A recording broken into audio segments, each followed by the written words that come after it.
afternoon, good morning, good evening, everyone. In this my video today, I'm going to talk about submission.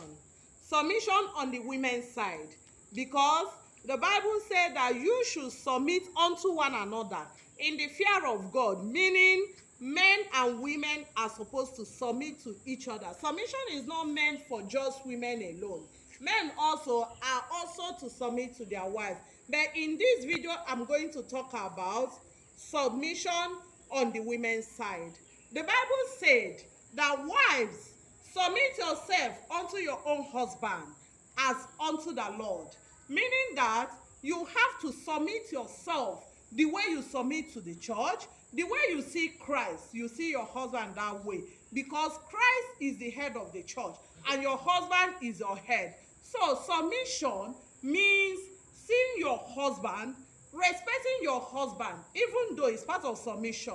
I'm also going to tell you, submission is giving what you have, giving your honor, what you have to your husband, submitting your body, submitting what you have to your husband. That is submission. I'm also going to tell you about difference between disobedience and submission. What is the difference between disobedience and submission?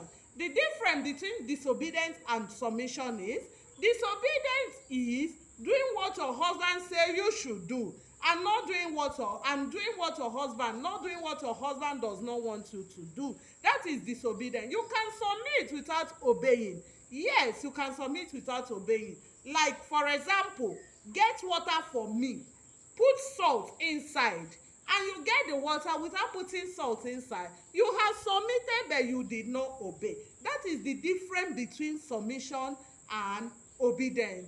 You cannot submit without obeying, because submission and obedience goes in line. For you to submit, you have to obey to have a successful marriage. Submission and obedience is bedrock of every successful marriage. So for your marriage to be sweet, you have to submit and also obey. So this is what I have to tell you. The difference, you can now see the difference between submission and obedience. Do this and see how your marriage will be as sweet as honey. Thank you.